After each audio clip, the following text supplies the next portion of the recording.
So let's get started. Hello, everyone. Good evening. Thank you, each and every one of you, for being here with us today. We are pleased to be able to welcome you all who have been with us for a long time, as well as who are new to this vodka. Today is the ninth edition of the Vodka Shots Hyderabad. So let's start with the organizers' intro. Hi, everyone. I'm Anugna. I am a 2020 grad, and I have been with ThoughtWorks for a little more than a year now. I'll pass it on to Harshita. Hello everyone, this is Ashita. I'm a 2020 grad as well. I've been with ThoughtWorks for about a year now. Usha, do you want to go next? Hello everyone, this is Usha. I'm also a 2020 grad and it's like 1 year about my experience in ThoughtWorks. Over to you, Manu. Thank you, Usha. So let me give a small gist on what Vodka is. It's a value-oriented discussion on quality analysis. It is aimed to offer a platform for the testing community to come together and explore software testing. Originally, it used to happen in Hyderabad live, but due to the COVID, we're having it in a webinar. So hopefully we'll see each other live sometime in less than some time. So we can start with the speaker's introduction. Padma, do you want to start? Yeah, thanks, Manogna. Myself, Padma. I am about to finish 2 years of my tenure at ThoughtWorks. So I'm interested more in exploring different testing tools and automation frameworks. Also keen to do different facets of testing. Yeah. Over to you, Subhit. Hi, good evening, everybody. This is Shubhit. I'm a QA and I have been with ThoughtWorks for about 3 years. I like to explore about different types of testing. I've experienced in mostly in UI and API testing, but right now I'm exploring a lot about performance testing. That's pretty much it. Thank you. Saurabh, would you like to go next? Yeah, my name is Kumar Saurabh. I'm with ThoughtWorks for the last 4 years. I have approximately 12 plus years of experience in IT industry. And I have done a lot of automation for web-based and window-based application plus mobile-based, plus got exposure in working with performance testing. Thank you. Saurabh, will you go next? Okay, hi folks. This is Samar. I'm in ThoughtWorks from last 3 years. Total experience in QA is 15 plus. Done a bit of testing here around for 15 years, but I'm still learning the process of automations, still learning the process of delivery. So yeah, that's all about me. Thank you. Thank you all the speakers for the introduction. So today we are going to have 2 sessions lined up. So the very first session is on contract testing using Postman, and the second session is on multi-vendor delivery and insight from QA. So let's get started with our first session. Over to you, Padma and Saurabh. Yeah, let me share my screen.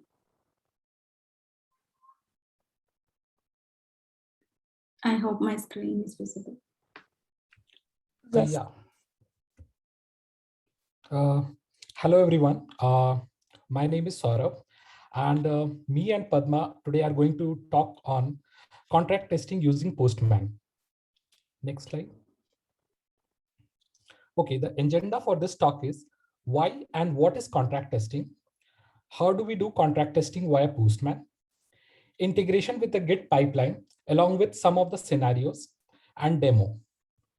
Next slide. Yeah. So talking about the service-oriented architecture, first thing is why do we need contract testing? In today's scenarios, most of the application what we work on is a service-oriented architecture. Well, a lot of microservices are there which interact with one another, and some of them are producers, some of them are consumers.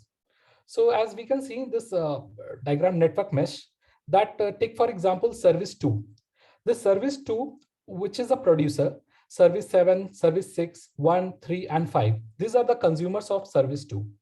For service 2 to make any change in its service or a contract of any attribute, it has to inform all these consumer services.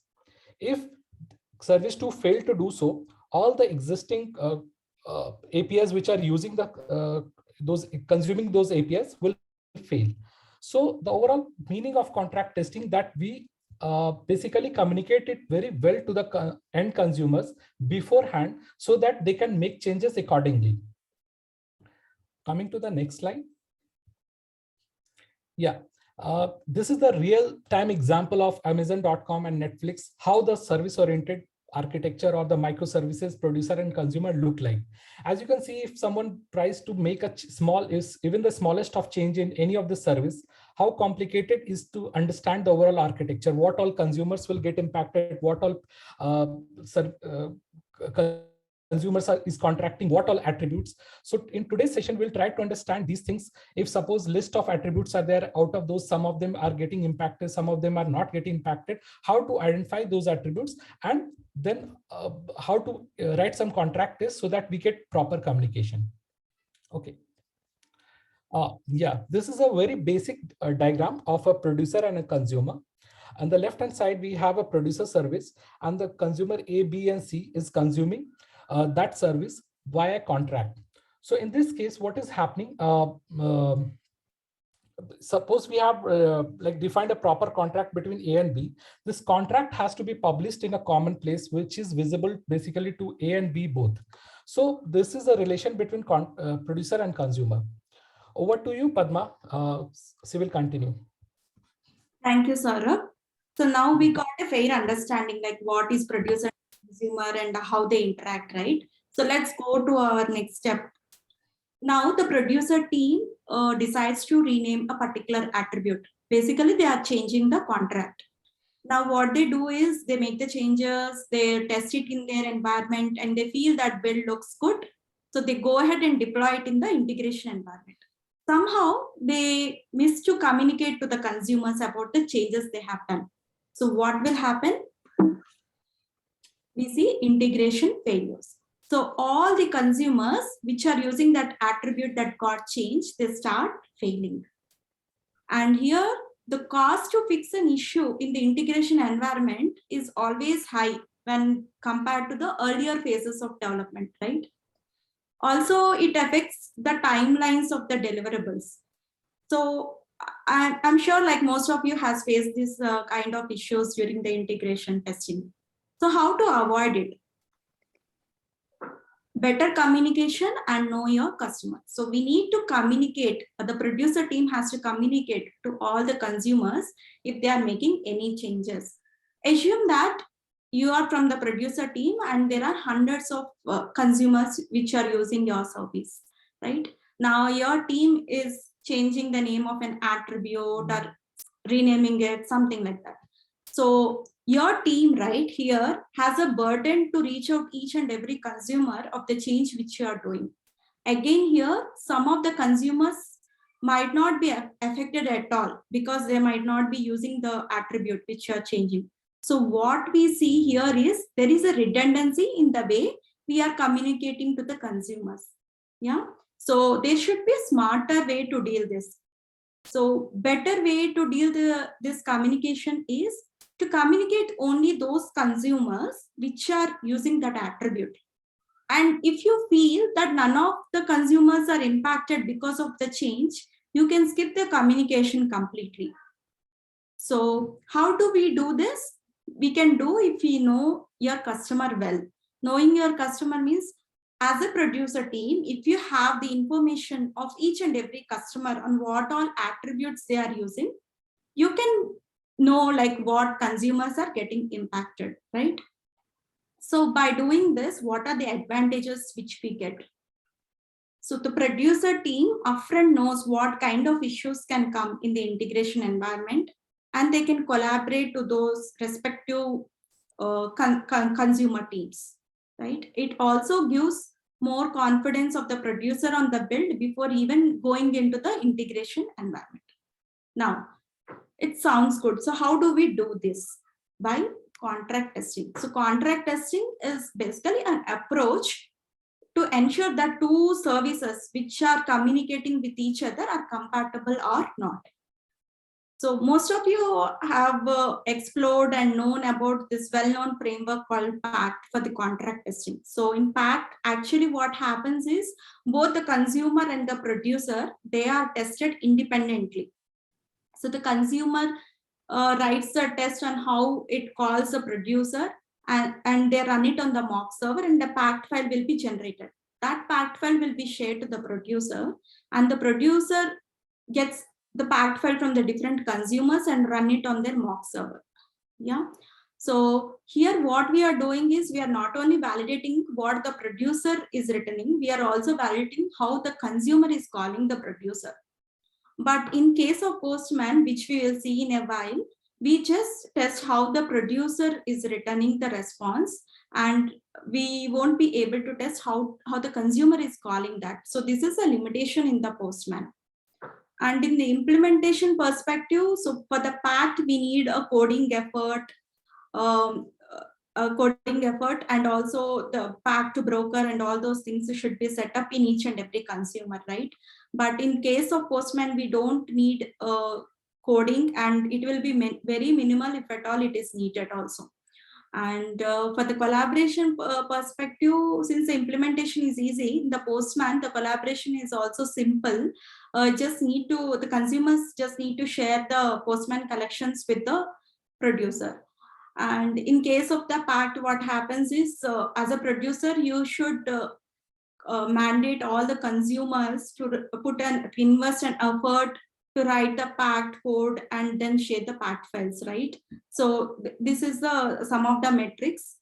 So let's go to our demo part. So for the demo, what we have done is we have created 4 services. One is our customer service, which is basically our producer, and cart, shipping, and the order are our consumers. So these are the attributes of the customer which are being consumed by these consumers. And if you see here, all the attributes, right, which are marked in blue are being used by some of the services, and the extra charges attribute is not being consumed by any of this. So we need to make sure, like, what are the attributes which are consumed by any of the services. If we are making the change, it creates an impact on the consumers. If we change an attribute like extra charges, it does not create any impact. Similarly, if we add a new attribute like email address also, it does not impact any of the existing consumers. So now let's see how our APIs look like. So this is our producer, which is our customer API. So if I hit this, I get the information of the first customer, and these are the attributes: ID, first name, last name, cart quantity, cart total, and the contact information, which has telephone number and shipping address. And this is extra charges. And we have orders. It's a list of orders. In each order, we have order ID and the status. Now let's go to our consumers. So this is our first consumer cart API. If I hit this, I get this response. And in the response, we see the customer ID and the name, which is basically the concatenation of the first name and the last name, which we are getting from the customer API. And then cart quantity and the cart total, it's directly calling the customer and returning the same whatever it is getting. Yeah, on top of that, it is adding the discount attribute. Now let's go to our shipping consumer. Here what we see is the name, which is similar to the cart, and then contact information, which it is getting directly from the customer API, telephone number and shipping address. And in case of order API, similar to the cart and shipping, we have this name, and it has list of orders, each order having the order ID and status, right? So these are the APIs. Now to write the contract test, let's take an example of the cart.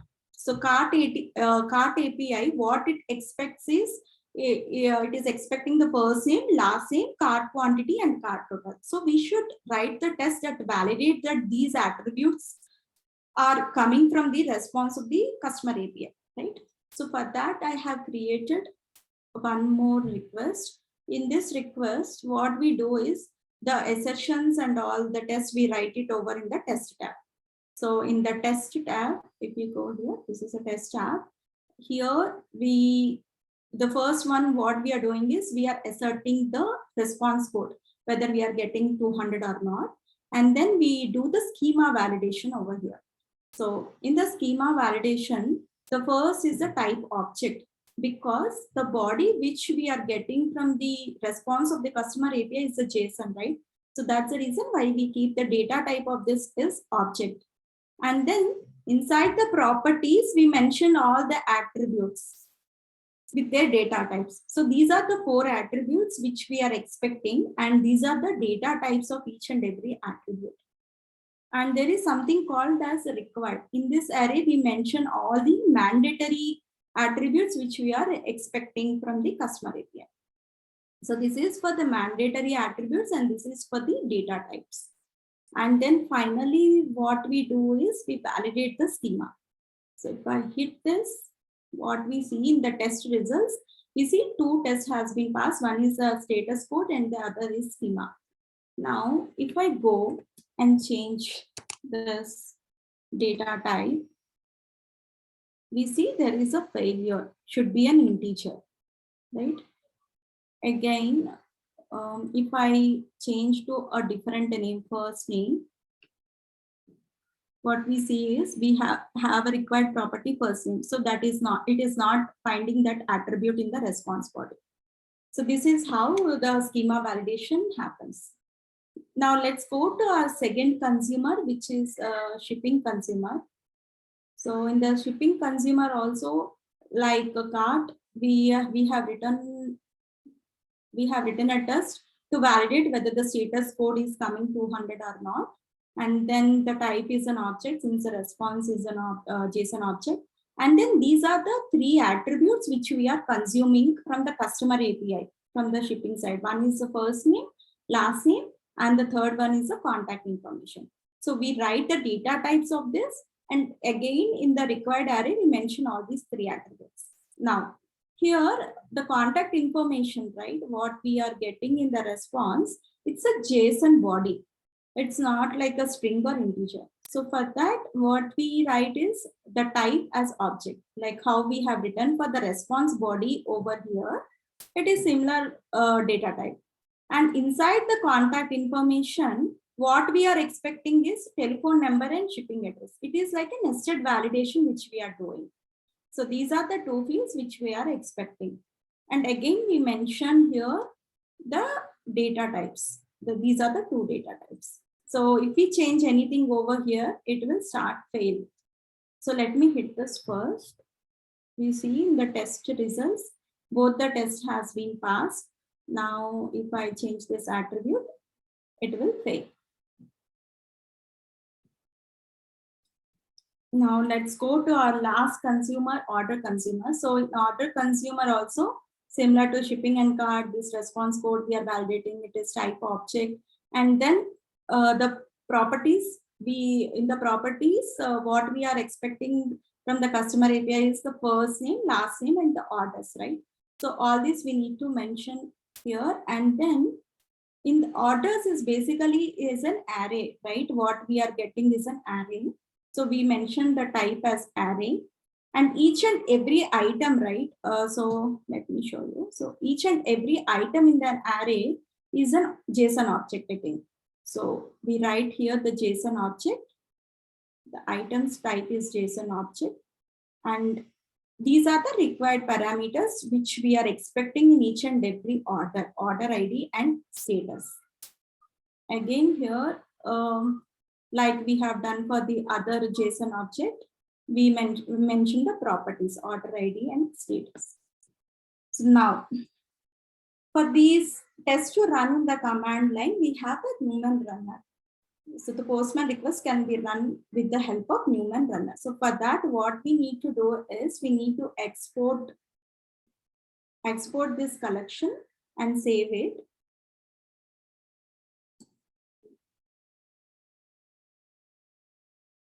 And then here, if we run the Newman run and the name of the collection which we just exported, it will be in the JSON form. It will create a command line report like this with these 2 tests passed. So now we have 3 consumers, and 3 consumers can export those JSON files and can share with the producer. Now let's look at the producer repo. So as a producer, I got all these JSON files from each and every consumer. What I did is I have saved it in this particular folder. So I need to run all these tests whenever I am doing for every commit, right, which we are doing in a Git repo. So how do we run this? To run this, I have created one JavaScript file. What it does is we need to give the name of the folder, and then it reads each and every file in that folder. With the help of the Newman runner, it will run. So let's run this and see what happens.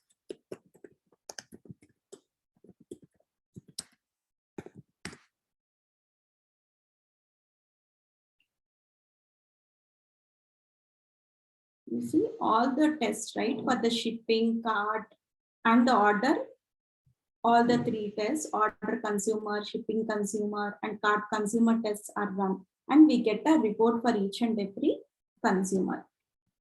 Fine. Now, this is how it is working in our local system. So in our Git repo, for every commit, we need to trigger this test to know like what our consumers are getting impacted, right? So for that, we have created a different stage in the GitLab file, that is contract test. So it will be triggered whenever we build and then deploy.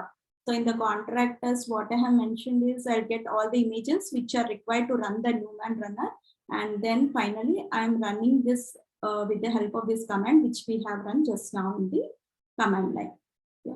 So let me show you in the pipeline also. So this is how the pipeline, and these are the different stages. And in the contract test, if you go, we see a report like this, which we have seen just now in the local system. Now, so yeah. So these are some scenarios which I have listed. So let's go through each of them and then try to understand, like if we are making the changes, how the producer knows what are the consumers are getting impacted, right? The first scenario is cart quantity. So CRT quantity, this is the attribute which we are changing, and this is being used only by the cart consumer. Yeah. So let me quickly change this. CRT.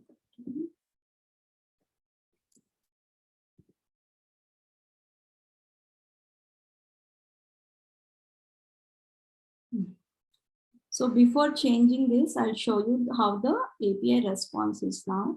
So if you see the API response, we are getting CRT quantity. Now the customer API team wants to change this name of the attribute. They want to rename it as CART QTY, right? So that is what I have changed. So let me make this change in the pipeline also, and we'll see how it is getting triggered.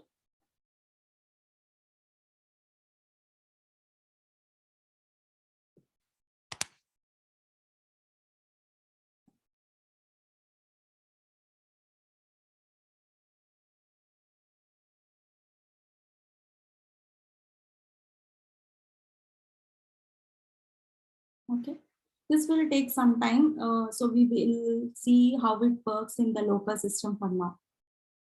Okay, so now I have made the changes. Let me redeploy with the latest artifact.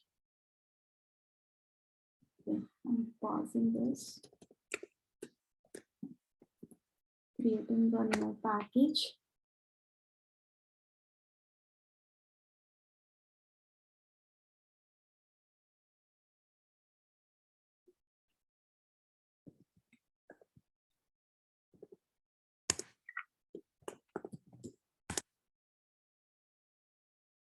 Starting the server.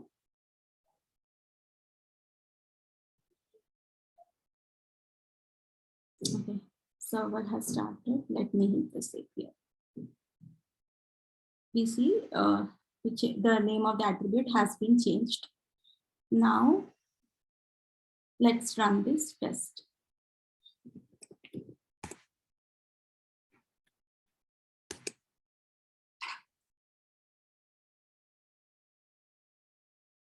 So we see there is one failure. So these are the 3 tests which we ran.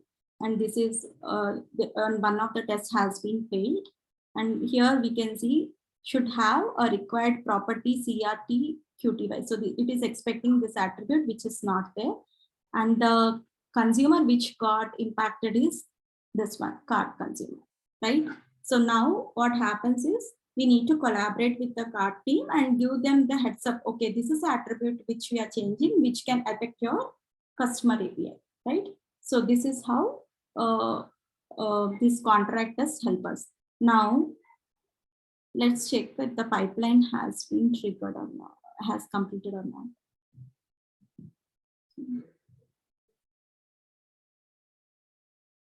Okay, it's still taking time.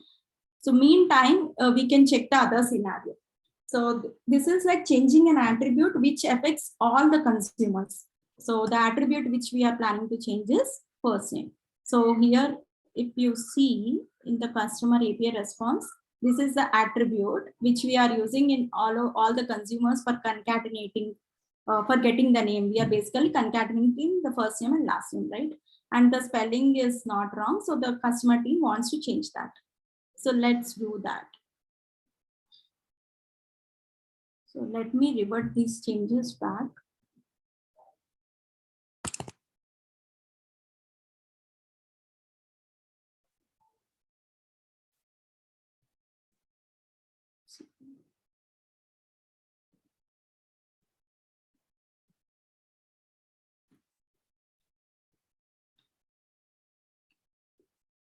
Then I'll redeploy with these changes. Creating an artifact.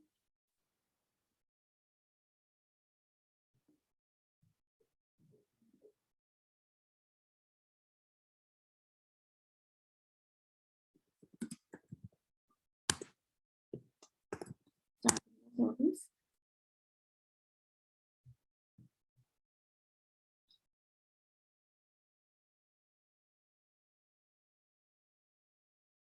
Okay, the service is up now.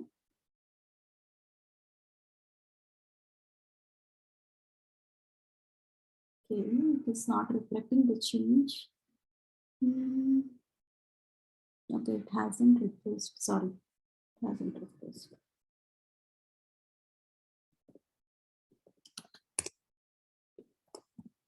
Let me redeploy it.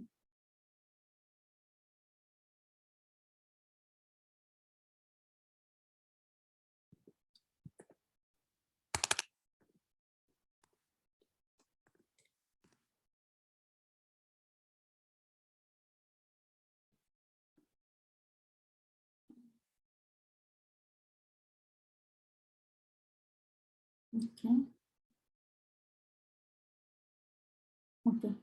Now we see the first name, the name of this attribute has been updated. Now let's go to our repo and then run the test.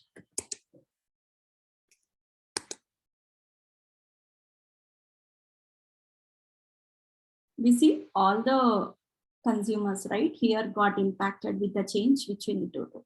So here we need to communicate with each of them and inform them of what are changes we are doing it to avoid any integration issues. Yeah, this is our second scenario.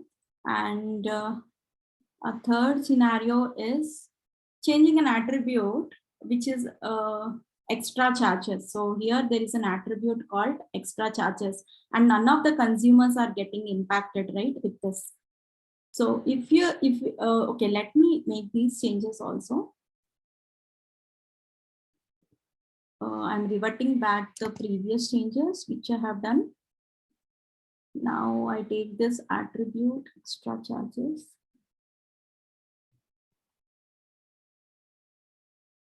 So I'm just removing this extra. Okay. Now let me redeploy this.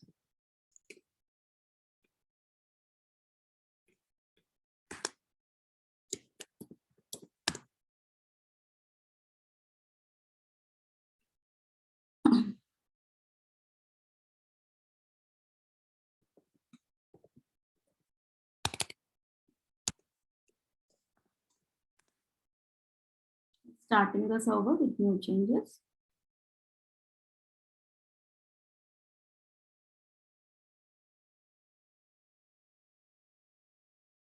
Okay, the service is up.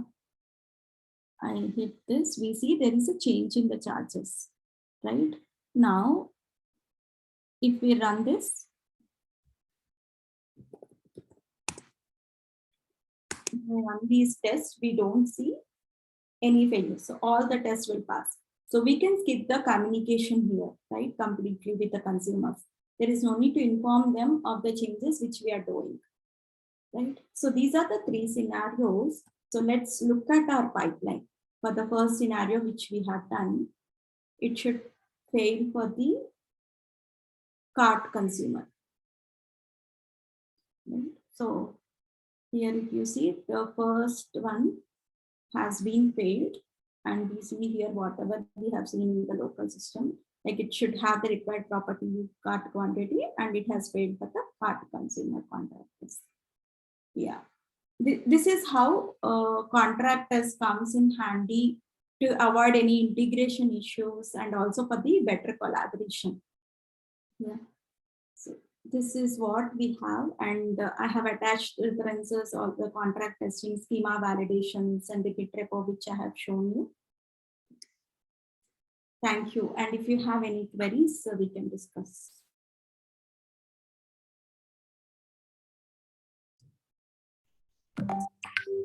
Thank you, Padma, for an amazing session. Feel free to drop your Q&As in the Q&A channel, Q&A bot, and we can give 5-4 minutes for the Q&A. If anyone has any question, they can ask. There is an open question in the chat window. I think we can take that up. Are you using Tiny Schema Validator?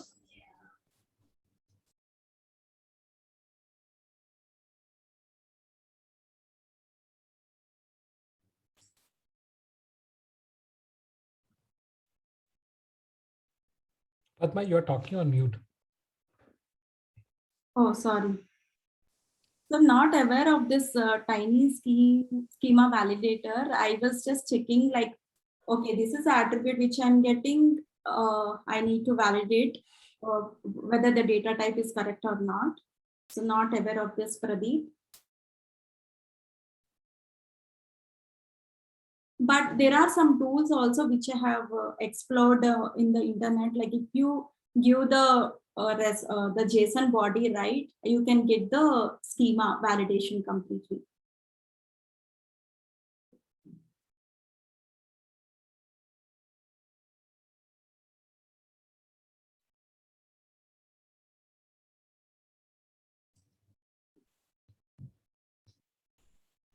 And if anyone else also have any questions, please feel free to drop that in the Q&A.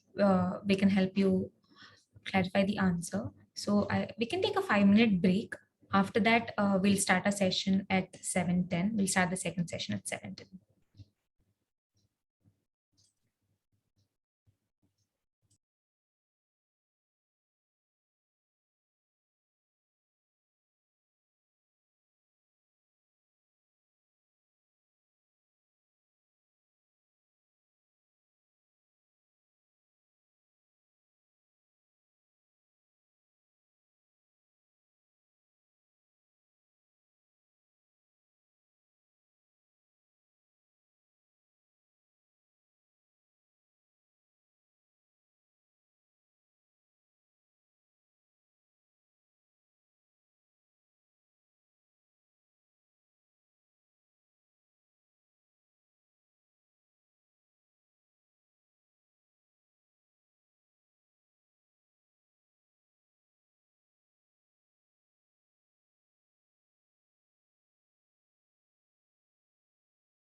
Hey, Padma, there are a couple of questions. Would you like to answer? Okay, so I'm just going to that and answering. What is In- that? In impact testing, the packs are secure and no one can see those. Need to understand how the schema is being secured here. In Pact as well, we keep our schema in Pact broker. Mhm. And here also we can fetch our schema if we want to secure it. Anyways, those schema are we can fetch from the some Pact broker here also, if or we can make it secure. That is not like we are fetching the schema from our local, so that we can achieve here as well. Yeah, the same thing how we are exporting to the producer, right? Yes. Pact broker, like that, similar approach can be done here as well. Yes. Let's go to the next question. Suppose we have provider A, which is Alvin consumer, which is having consumer 1 and consumer 2, consumer 3. Similarly, we have the provider B, which is having consumer 3, 4, and 5. Can we verify both providers at a time? Yeah. So you can have the multiple API requests, right, for each and every provider, and then validate. We can create multiple stages on the pipeline also if we are running. Like if we have to validate multiple schema, a number of requests we have to validate. Then for each of this, we can create stages. How you were showing in the code, like how the way you were setting up the pipeline, that can be set up. Mhm. So the next question is how you leverage consumer producer interaction, which is missing in the Postman. Yeah, Pradeep, this is what we have called out. It is a limitation in the Postman when we do contract testing, which is addressed in the Pact framework, right? That is missing in the Postman. One biggest advantage what we see over when we use a Pact or when we are going with a Postman is like when we start implementing the Pact code base, the complete framework, it takes a lot of coding initially and lot of effort initially. But when we are working the microservices architecture where a lot of services are there, then I think the time what we QAs have, depending on the bandwidth and the time what it takes to implement, is very limited. So for that, we can leverage the benefit of Postman and write very quick contract test. Yeah, thanks, Saurabh. So the next question is what kind of reporting you use, like Newman HTML or Newman report? Yeah. So Pradeep, for the demo purpose, we haven't integrated any reporting, but you can use like HTML extra report. So in the JavaScript file, right, which we are using to run the test, there you can mention the HTML extra and then change a little bit in the code, it will start generating the report. I think we have answered, right, all the questions? Yes, all the questions are answered. Thank you, Saurabh and Padma. So let's start with our second session. Over to you, Samar and Subahit. Thank you. I'll be sharing my screen. Okay. Okay, thanks a lot, Padma, Saurav. It was a good session. So what we are going to talk about is today is on multi-vendor delivery. And as a QA, what is our view and what we learned from it actually. So let's get started. So what we'll cover today is the process before the multi-vendor started, like the single team, how we were working. Then what exactly is this multi-vendor system and why it came in? The challenges, did you face any challenge and what kind of challenges we are having? The solution we tried, and did you see any kind of improvement? And finally is the takeaway. Before we start, few things. This is some of the client information and the other vendors names. Those won't be taken today on these names. Nothing will be discussed as much. That's the reason you will see a lot of information, little generic. But if you have any specific question, you can put in the Q&A. I'll try to answer as much. We're just trying to protect the confidentiality of the data. A bit of the application about it is a application under a brand umbrella of applications, and it uses the data from upstream, and that upstream is kind of a legacy in nature. So we used to put a wrapper to consume it. Client has given access to all of them. That is one of the good part, because gives QA and BAs to do a lot more testing and figure out the features which you want to create. Client is confident on the technical decisions what we as a vendor used to take. So that is again an advantage for us. And the interaction with the actual end user in the client side is really good. We used to get a lot of feedback. So it made our life much easier to see the feature going into prod and see how it is getting received. Little to the team size, like ThoughtWorks teams, we used to have 8 developers, so 4 pair of devs, 1 pair of QA, and BA who used to work as a PO and a PM. It is based on a trunk-based development, which helps us to have decisions making faster. Any kind of experiments, it is easier for us to experiment and see how it is behaving in the prod and take a decision on it. Most of the features we had are toggles, and that helped us to take this initial feedback, and accordingly we used to deploy and take it out in case it fails. It is really fast for us to go into production. For example, we have 2 weeks of sprint. The demo is to happen on Wednesday. Next day is the sprint closure. We have 1.5 day of regression with a lot of automation what we have, and Monday we used to release. So the client used to see the demo, and within 3 days they used to see it in production, and they used to leverage on it. That is kind of the key with this project, which is kind of appreciated by a lot of team inside that ecosystem. As I mentioned, our automation coverage was really good. That actually helped us to having this faster releases. We have released within days, and we had the capability of releasing in a couple of hours as well due to that. The flaky tests there is no flaky tests. In fact, we used to manage it very well. The backlog was sometimes there used to be no backlog at all. And that was our key, or the key weapon is the automation. And if you see all this thing, right, the application is predictable. So what we see in pre-prod, it is mostly there in prod. So there is no surprises or surprise bugs were there. Yes, there are few bugs were there, few leakage were there, but we are aware of it. We are top of it, and we knew when to fix and when to fix it. And pipeline, it is kind of essential to have this kind of a system. It is easy, it is fun, because you found out who has broken it and you just ask them to fix it. If it is a code, you talk to the developer, get it fixed, so that then it moves to the next environment. And if it is about some test code, then you fix it, and immediately it goes green, and you move ahead with your testing and to prod. What happens, this kind of model, client kind of appreciated. If you notice, it's a umbrella of applications. Yes, so a lot of applications were there, other vendors were there, but the model of working is kind of appreciated a lot.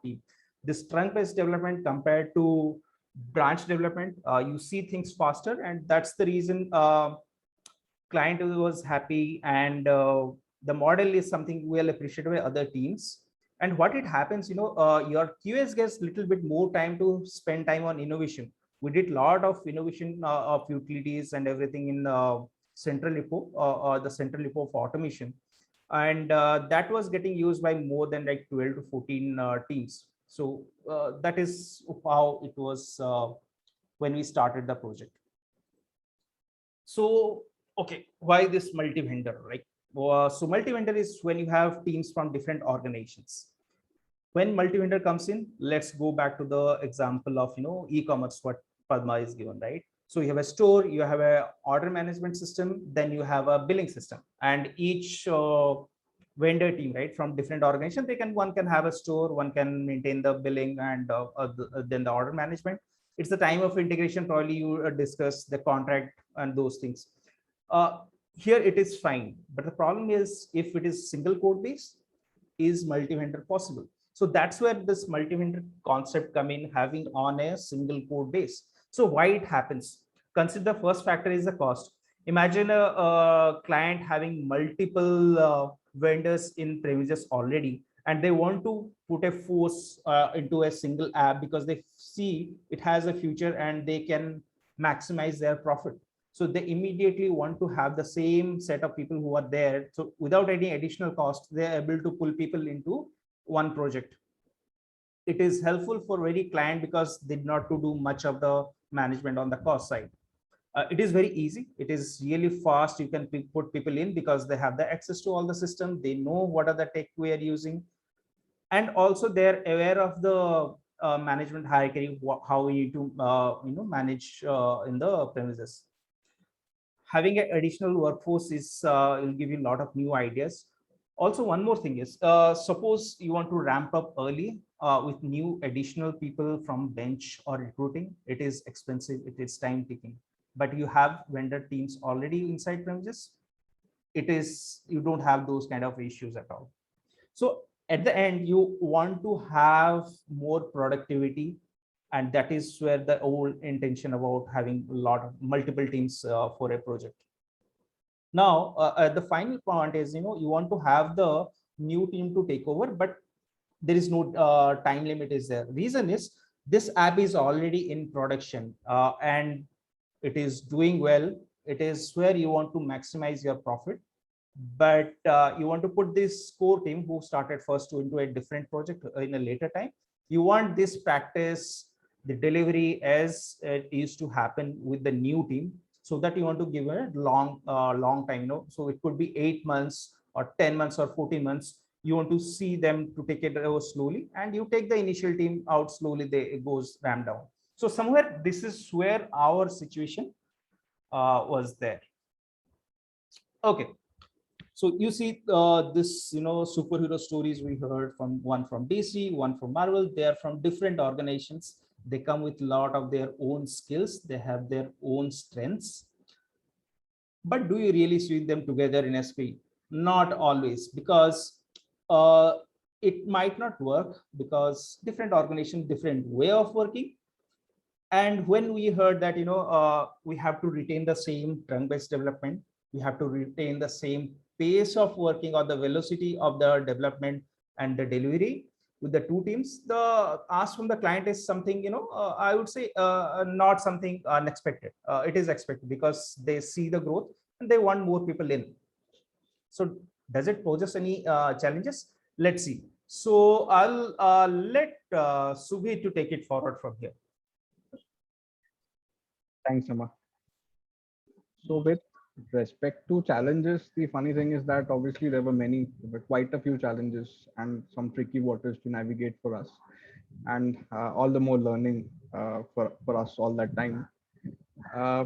Looking back, one of the major problems that we kind of had to deal with was, that problem kind of stemmed from the fact that we were not just two different teams who were trying to work together. Rather, we were a set of people who belonged to different organizations itself. These set of people were exposed to different ways of working altogether, different processes, different expectations out of roles. And these differences were drastically different. And this slowly and eventually led us to a point of conflict. To be honest, that was probably the crux of the problem, and everything else that we might be talking about is probably a byproduct. With time, we realized that this is basically the problem statement, right? How does a group of people with so many varied, different, disparate notions of what is right thing to do, of what is the wrong thing to do, about everything, right? Whatever that we tend to work about, be it planning, be it grooming, be it QAing, everything. How does this group of people work together efficiently and also be expected to be productive at the same time? So that obviously was a big problem for us to think about and ponder and decide what to do. What we noticed is that given the differences, we still had to work on a common code base. At the end of the day, it was the same app. But the thing is, although it was the same app, it was the same code base, we were trying to solve different problems, right? We are trying to assess and think of different solutions to different problems. Might not be the same. One Kanban board wasn't exactly an option, especially since the teams were expected to work independently. As Samar rightly pointed out, clients were really happy with how quickly we could deliver a feature into prod, and they didn't really want to compromise on that. and that is kind of expected, right? That is probably the best thing that any delivery team can offer to any product, right? To any business. So given the fact that these were new teams, this difference in perspectives, in roles and responsibilities, expectations and all that, we kind of realized that not only that, since they do not expect themselves to do these things pertaining to whatever role that they belong to, we also realized that there is quite a lot of skill gaps. But we didn't wait for it. We tried to address it right there. We tried to enable them. We tried to provide them with a lot of KTs, be it functional, be it technical, whatever was applicable. We paired with them often. We gave them feedback, and we tried our level best to bring them onto the same page. Another thing is probably the fact that since they were new, they would inadvertently and frequently break existing features. And that is not always a big deal if those are features that we end up owning. But since this was a part of a cluster of apps, sometimes it would also impact a few features which basically are handled by different teams, different sister teams, because at the end of the day, we have to be stable and we have to also make sure that other teams are not impacted by whatever we do. So in that regard, so we were more experienced, but the thing is that we also had to be very, very vigilant every day that doesn't really happen. So this was kind of the history. With time, all these factors contributed to the fact that this whole collaboration made the whole code base a bit convoluted, right? So right now, after a few months of collaboration, we have a code base that is overcomplicated, needs a lot of refactoring. It's very, very hard to refactor. And this just kept getting harder with every passing sprint. As the deadlines kept piling on, this always kept on taking a backseat. At the time, we were following trunk-based development and we were pretty successful with that. But doing that also requires a lot of discipline and a lot of maturity from the development team. And following that itself became a bit more difficult. I would be lying if I said that we didn't contemplate going back to a feature branch-based development.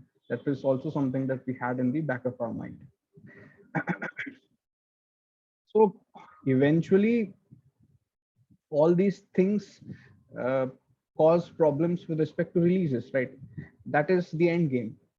So eventually, obviously, the releases also started to become a bit more difficult to manage, right?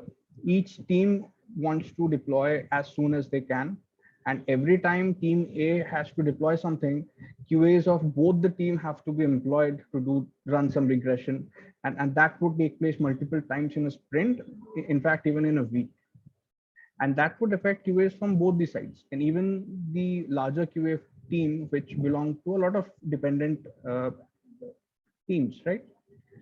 And this is again a phase wherein the automation count, the overall coverage is obviously declining. And that is expected, right? Because people are mostly occupied with dealing with so many regression requests, really dealing with so many ad hoc bug fixes, and as well as managing their in-sprint tasks. So it was pretty boggling for QA folks. And these factors eventually obviously had a very drastic effect on the quality. So not only did the app become a bit less predictable, the quality of tests had taken a hit. They had become much more brittle, much more flakier. The test coverage was at an all-time low, and our individual confidence on the tests, on the quality gates, everything became shaky. And it goes without saying that a lot of prod issues used to creep in from time to time. And these were not ordinary prod issues. Debugging them would become all the more challenging because of the whole convoluted nature of the code base. And finally, when so many things start going south, right, ownership kind of becomes a challenge. So the app is the same, the code base is the same, but then obviously something went wrong when two different set of people were operating on it. But when there is a problem, a lot of hesitancy comes up onto the surface, and people shy away from coming up and saying, okay, this is a problem, we do not really care who did it, but we have to fix it, given that it's the same app. So that mentality also, that closed mentality had also been been very, very prominent in most people at least. And finally, at least in our case, there was a lot of performance degradation. And it was a tricky thing to navigate through because uh, it's not that we were not monitoring it. It's just that uh, these these performance degradations wouldn't really be observed in lower environments, in pre-prod environments. They would only fail in prod. So it were things like this that probably made the whole experience a bit more problematic than it should have been. But so this was probably a gist of what we had to go through and what we experienced. And obviously at some point of time, we had to face it. We had to, roll up our sleeves and decide, okay, something has to be done. So that brings us to the solutions part. So after some time, after a few months, as they went by, when we observed things are going from good to bad to worse, we realized we had to do something. And the one thing that we thought that is the only way probably moving forward is that we need to collaborate with them. I mean, we are already doing it, but we are obviously not doing it right. We have to try to do it better. And that is the key to the engagement. What we kind of try to do is apply shift left model with respect to our collaboration. So starting from the grooming stage, from the planning stage, IPM stage itself, we said we want to collaborate. We do not want to work in silo. You might be the owner of some features, we might be the owner of some features, but whatever is the case, the app is one and we have to treat it like that. And that is how we set the expectation straight. Now, this obviously didn't give results from sprint one, but as we moved forward from one sprint to the next sprint, we realized that both teams now would have sufficient insight into what was being done as a whole. And that started to pay more dividends. It led to more transparency, it led to more trust, and it led to reduce unknowns. And after a while, we would realize that the fact that we were constantly stepping onto each other's shoes, the fact that we are doing something and it is breaking their changes and vice versa, that wasn't exactly happening. The frequency of that happening had reduced and all of us could feel that. And we didn't stop at that. That was something we were doing parallelly. Other things also included streamlining the process itself. We as QAs, we took the ownership and we said, all right, we have reached a point wherein we have to do multiple things at the same time. We set up communication mediums. We aggressively advocated for more effective communication. And the overall sentiment was clear.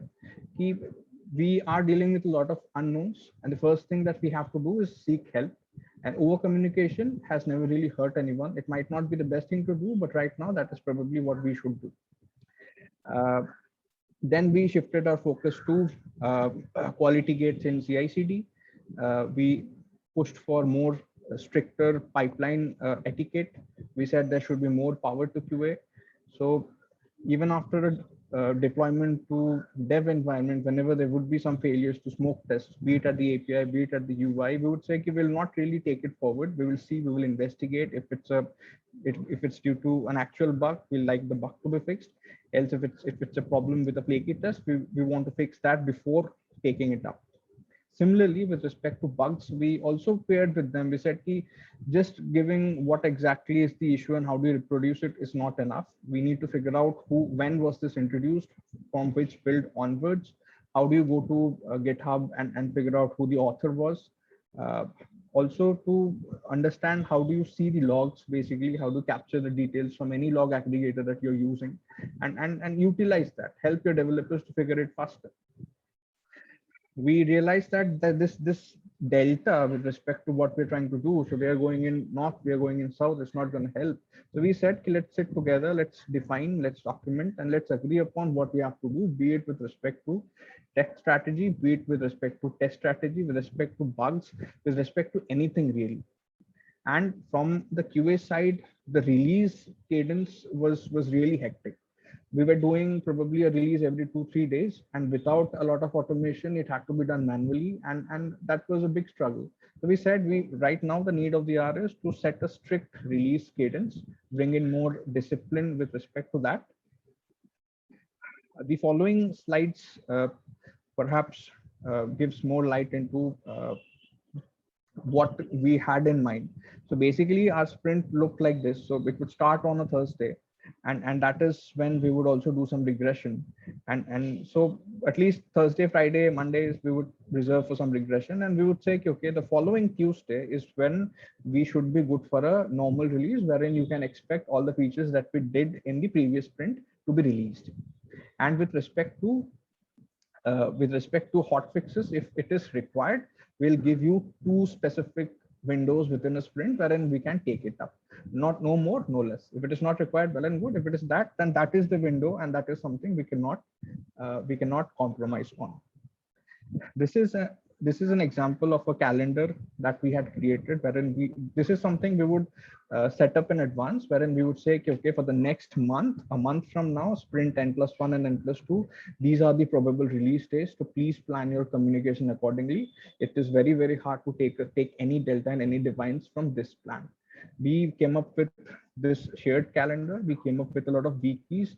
There were a lot of release notes wherein we would capture all the relevant data. For example, what exactly are the features that we are going to deliver? What exactly are the bug fixes, toggles, if any, build number, which specific build are we deploying? Is it just the UI? Is it just the service, and whatnot? So we tried to be as diligent and furnished as much details as we could in these appropriate channels. Okay. Over to you, Samar. Thank you. So it took some time, as Suvit mentioned. It did not stop in a day, but what we noticed is the release calendar, right? What we saw the example, it gave a lot more clarity to everyone, including the client, when to expect which feature. Also, we got to go back to our main weapon, right? Automation. We had a clear backlog, and we also had the ownership, which team is going to cover which story for their automation backlog. So we started seeing that getting precedence. We kind of upskilled everyone so that the automation backlog can we can reduce it. The application became stable and performant. We had another team for performance test from the client. What we did is we kind of collaborated with them and they put it in the pipeline itself. The major issue, what happens when a team which has worked for 1.5 year, 2 year, and another team joins in, without realizing, you notice that the performance goes down, and not having a performance test in pipeline is kind of a big blocker in that case. So we solved that by bringing the performance test into the pipeline. The code smell reduced because of the communication. So the communication initially it started by the QA team itself. QA team started the catch up, showed that this is something working, and slowly the other team started this daily catch ups of 10 or 15 minutes. So they were more confident. They were the trust level went high, and they were able to talk about the code, which may not give you any bug or any issues, but which is a candidate for a refactor for the better usage of the libraries or dependencies. So that communication kind of really improved later on. So final takeaways. If you look into all the implementation, what we did, it is on the basics. The problem is everybody know about the basics, but we don't stick to it. So having an agreement on the basic stuff, even filing a bug, what are the information you need a bug, going deeper to find into GitHub, see the exactly code line where it is causing the issue, and finding out who is the author, when it failed, going to pipeline and matching it. That needed a little bit of upskilling for all the QAs, but it really helped us in a later stage. The communication, we have Messenger, email, Jira, Wiki, especially when we are working remote these days. But are we really using them as potential? For example, Messenger is a quick way to reaching someone, but you have some historical, probably you need to use email or wikis. So having you maximize their usage to communicate is one of the key factor here. We need to check periodically whether what the process and the improvement we are planning, is it really happening or not? So that need to happen, even though something you see the improvement. If it is not getting relook at it, or there is no retro happens over it, then that may create any new problem. So that is one thing, something we need to keep in mind. Again, the KPIs like the bugs, the automation, the performance number is the KPI, something which you need to keep always on so that you will get certain of action items. So this periodical check will help you to what are the next action items you can have. For example, this performance, we kept looking the performance number, we kept looking to the logs in prod and try to see what are the gaps we have in pre-prod and prod, why the numbers are different. So we started creating S data is in prod. So that kind of also helped us when we looked into the periodic check as well.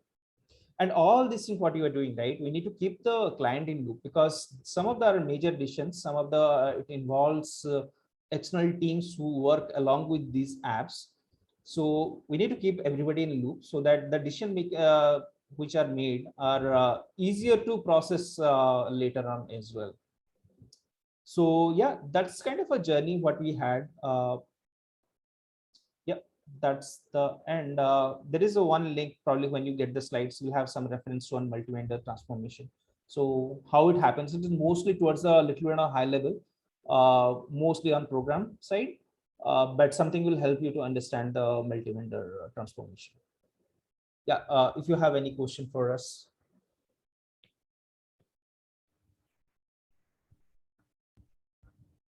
And yeah, so me and Suvit are on LinkedIn. It's a seamless plugin from us.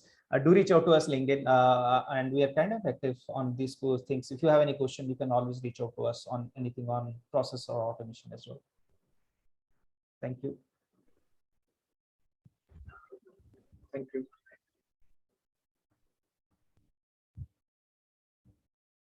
So people, we have 5 minutes for Q&A. So if you have any questions, please be using QA bot and pinging your questions there.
I don't see any questions coming over. So yeah, people, the question tab is like open. Whenever you have a question, please feel free to ping it over. So thank you, Samar and Subhat. It's like a great session. It is like very overwhelming and there was a lot of things to learn. Thank you. So I would like to express my sincere appreciation to all of you who generously helped us make this event come together and become a success. Thank you, speakers Padma, Saurabh, Samar, and Subhat, and organizers Manogna, Harshita, Nikita, and myself. Special thanks to Krishna Chaitanya for being your constant support. We couldn't have done it without you guys. So great work. Kudos to all of you. Before we close the session, we would like to hear from everyone with respect to session via feedback. In the chat window, Manogna has posted one feedback link. Please feel free to fill in that. So as part of this feedback, like we do know the importance of feedback, we want to capture the things which went well and where could the things have been improved so that in our upcoming podcast sessions, we could inculcate it. So please fill in and let us know in case of any concerns. Adding on the PPTs, GitHub repo links, and YouTube links, recordings of the sessions, we'll be sharing them via a mail after the session. Thank you all. Thank you, everyone. It was a great session. Thank you, Great work. everyone. Thank you.